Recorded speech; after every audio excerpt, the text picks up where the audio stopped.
Южный парк. Мультсериал, ставший культовым из-за харизматичных главных героев Картмана, Кайла, Стэна и Кенни. Своим грубым сатирическим юмором, высмеивающий современные ценности или звезд Голливуда. Вы все, как и я, наверняка смотрели его, не отрывая глаз. Я люблю Южный парк, и мне нравится играть в разнообразные игры. Но что если взять эти две вещи и объединить их? Выйдет игра по нему. И мы не будем рассматривать два юбисовских проекта, которые и без меня все знают. Я предлагаю сегодня рассмотреть не последнюю игру под названием «Южный парк. Снежный день» под 3D с разочаровывающими оценками от критиков и фанатов, а на одну из первых и забытых игр, вышедшей на Nintendo 64, а также поговорим об отмененной игре на Game Boy Color. Приготовьте себе поесть и попить, ну а мы начинаем!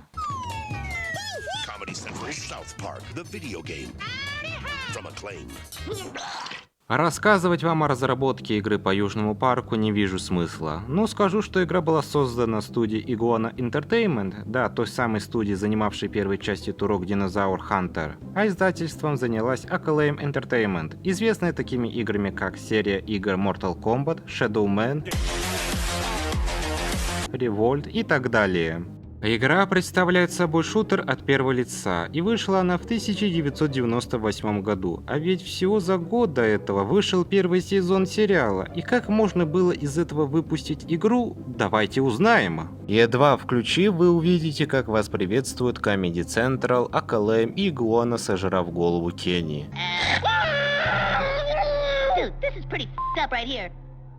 Потом заставку в 3D, что плюс для меня, и катсцена с рассказчиком, повествующим о падении метеорита рядом с городком Южный парк. Перед вами будет меню игры с кнопкой старт, мультиплеером, настройками и читы. Как можно без этого обойтись? В настройках все как обычно. Музыка, качество звука и озвучки от 16 бит до 32. Можете включить субтитры и прицел, сменить языки, ну и так далее. Потом вы переходите к старту, где перед вами будет выбор из 4 персонажей. Картман, Кайл, Стэн и Кенни. Это лишь скин персонажа, и когда вы будете за него играть, сменяя на другое оружие, то перейдете к следующему персонажу. Перед вами будут разные виды оружия, каждый из которых имеет по 2 вида стрельбы. Обычная и мощная. В арсенале присутствуют снежки, мечи, вантусы, автомат Нерф со своей быстрой скорострельностью, пушка, имеющая 3 варианта стрельбы, пираньи, луч, увеличивающий или уменьшающий голову, снайперская винтовка в виде курицы, базука, стреляющая коровой, а также куклы Терренса и Филиппа в виде гранаты.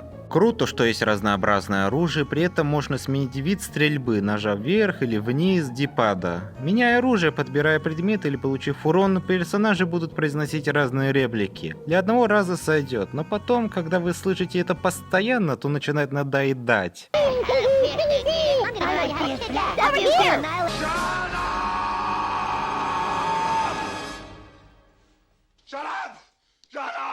Управление очень неудобное и неуклюжее, персонажи передвигаются быстро, и перед вами нет баланса скорости. Камера туговата при повороте влево и вправо, а если нужно поднять или опустить голову, то вы, конечно, сможете это сделать, но вам придется вовремя удерживать крестовину. Но самое неудобное — это прыжки. Невозможно прыгать через платформу, когда тебе нужно рассчитать точный прыжок, разбираясь с камерой. Также локация выглядит скучно из-за отсутствия интересных и запоминающихся видов. Это, как правило, горы, скалы, деревья и ничего интересного. Если приглядеться, то выглядит так, будто уровни создавал не геймдизайнер, а искусственный интеллект, которому предоставили скудный материал. Музыка никакая, и сказать про нее больше нечего.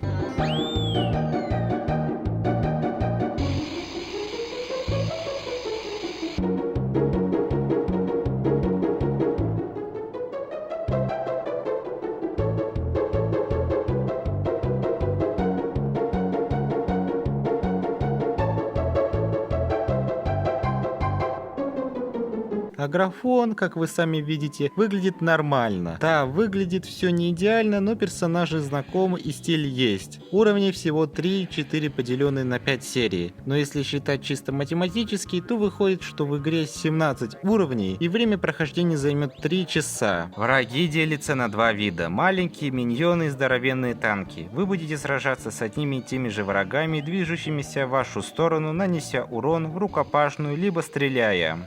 Танки — это большие враги с жирным здоровьем, бросающие вам под ноги кучу противников и идя до главной цели. Не уничтожив их, тебя вернут обратно к городку, и тебе предстоит за таймер убить их. Боссы — это, наверное, худшая вещь. Во-первых, они либо очень просты и не успевают вас убить, либо непроходимы настолько, что им место скорее в Dark Souls. Последний босс в виде Вольтрона вызвал больше всего гнева, потому что вам нужно стрелять ему в спину с батарейками. Но если он доберется до зарядки, а вы не обратите внимания на кнопку, то он восстановит здоровье. Ненавижу, чтоб ты сдох!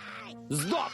Капец! А теперь перейдем к сюжету. А его нет, то есть он как бы есть, но его нет. Сюжет с кометой никак не связан с 5 сериями. В первой серии шеф сообщает нашим героям, что индюки вышли из себя и начали нападать на людей, а мы должны их уничтожить.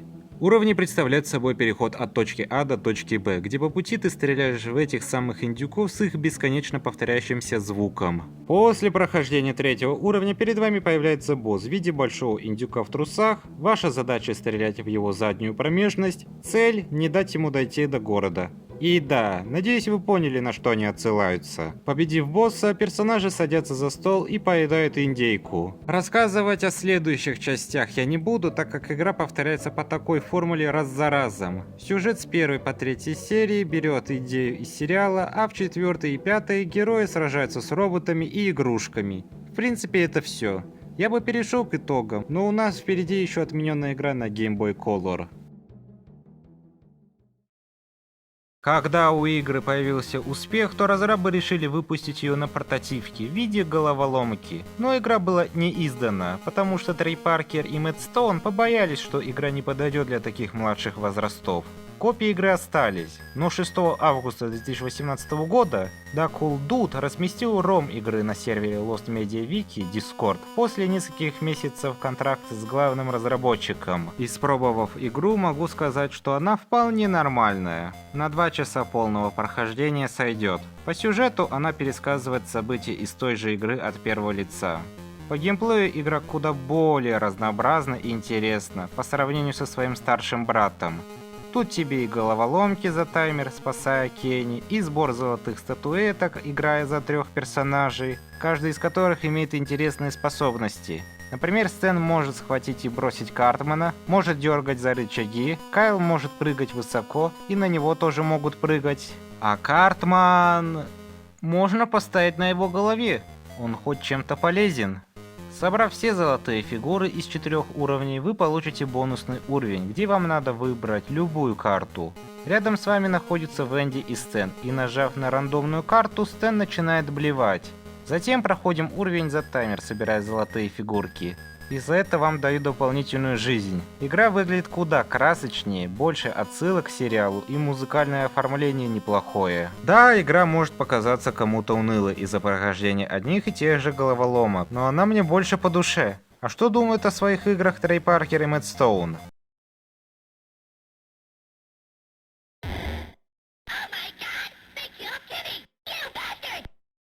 18 октября 2000 года на конференции PlayStation 2 ведущий спросил их об играх, на что они ответили, что разработчикам все равно, какая будет игра по Южному парку, они просто возьмут, что получилось, и выпустят. Думаю, им было неприятно, что игры вышли плохими. Игра плохая, скучная, однотипная и не смешная, а ведь по идее могла выйти неплохая игра на основе Южного парка. Да, странно, пожалуй, что в жанре шутера от первого лица, а ведь мог выйти хороший трешачок на вечер, но вышла полная шляпа.